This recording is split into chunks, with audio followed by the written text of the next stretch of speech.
After I finished the offshore pro lab from Hack the Box, my eyes were wide open to the tremendous amount of potential for the new skills that I've acquired, and I decided to pursue my hacking journey and start learning red teaming. And here is my plan.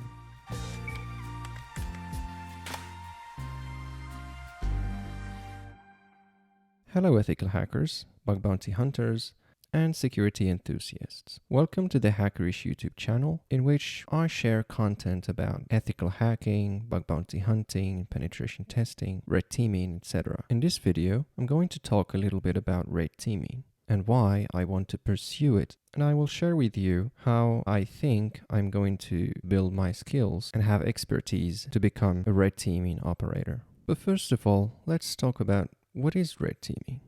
And to do that, I'd like to share with you a chart that I found on the internet, which positions each security assessment based on the scope and the details provided to the tester. So as you can see, we have red team positioned at the lower right corner, which means that red teamers don't have prior knowledge about the target. They are not provided any details or very minimal details about the target, but the scope is wide open. And the objective is to simulate real attacks. Now, compare this to an automated assessment like vulnerability scanning. In this case, you can run automated scans either using credentials or perform unauthenticated scans. And generally, those scans target a limited scope of the entire digital assets of an organization. Now, I said digital assets because red team can also target physical access, not just the digital footprint of an organization. And here we can find penetration testing in this area, which aims at reducing the risk. And we have gray box, which is a kind of tests where penetration testers have limited access to the customer details, but also the scope is kind of limited. For example, we might have a web application or a server or a firewall. And for bug bounty hunters who are viewing this video, we can place them near the gray box testing. Now, you would ask me, why would I choose to enhance or develop my expertise towards red teaming? Well, first of all, red teaming covers much bigger scope, which means a wider set of hacking skills. We can start our red teaming assignment with open source intelligence, maybe gather a list of users and then perform an phishing attack, get access to the green network, meaning the internal network where the employee is connected to, and from there pivot inside the network, exploit more machines, and elevate our privileges until we find the crown jewels. So it's a very diversified assignment that mimics the real world attacks, not just finding a vulnerability on a web application and then report it to the bug bounty program and not have the right to even dig deeper inside the network. For bug bounty hunters, once you find a vulnerability, you report it, and then your job stops there. Red teamers, on the other hand, don't stop. They go as deep as they want, as deep as they need, until they find whatever objective that is. Either stealing the source code or getting access to the CEO's laptop. Now, with this wide range of skills comes obviously challenge. Each new assignment would be a new challenge because every company is different. Every customer deploys different technologies, has different people, and so the challenge is always diversified. And of course, once you have those skills, your value increases in the job market. So what's the plan to become a red team operator?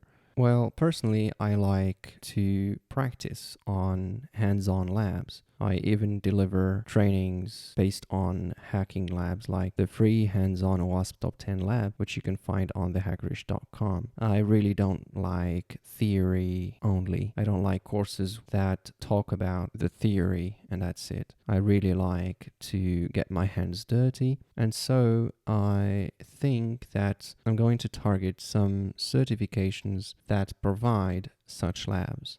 I already talked about the offshore pro lab from hackthebox.eu. You can find the blog post that I'm going to link in the description box. And there are many labs for that purpose, which are called pro labs. The first one is Dante, but this is just an entry level for junior penetration testers. Offshore is a lab which targets Active Directory, so it's perfect for penetration testers who want to learn and practice Active Directory hacking in a real-world corporate network.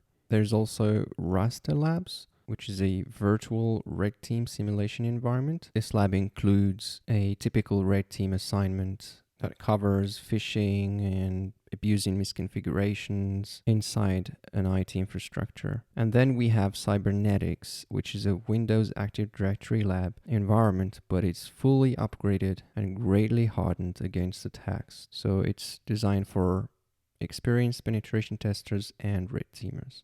But before I do that, I think I first need to acquire the knowledge and the expertise to be able to finish those two labs, Rasta Labs and Cybernetics, because obviously these labs don't contain any walkthroughs. So to first build up the muscles, there are many labs on Pentester Academy that are targeted towards red teamers. So if you go to Red Team Labs, if you don't know what Active Directory is and how to attack it and how to defend it, then I would recommend starting with this lab.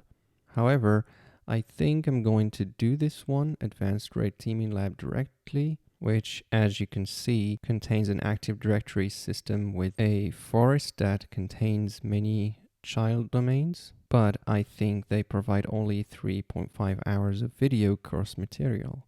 So I think these would be a next step, but the first step would be to follow the OSEP course, Evasion Techniques and Breaching Defenses, because when I saw the syllabus, it seems that it covers the different skills required by red teams. For example, we talk about client-side code execution with Office, process injection and migration in Windows, antivirus evasion, application whitelisting, Windows lateral movement, phishing with Microsoft Office, etc. So I think this is the first certification I'm going to target. And from there, I will either go after the Advanced Red Team Lab and then the Global Central Bank Lab, which is a much, much bigger lab with a lot of forests.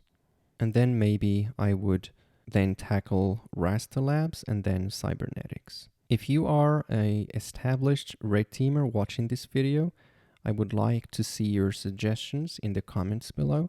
So feel free to drop me a comment suggesting your learning path. I will be updating you with my progress, and I will be dropping some videos here and there about the different techniques that I'm learning along the way. So stay tuned.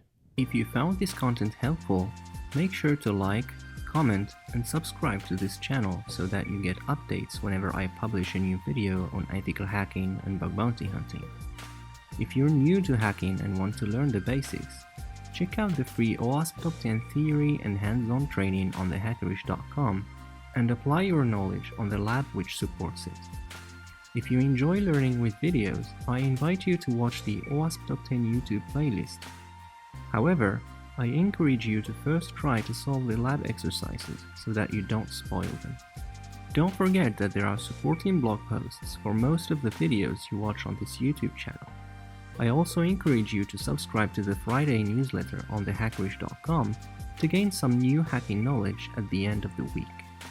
If you enjoy listening while doing other things at the same time, check out the Hack for Fun and Profit podcast, link in the description box.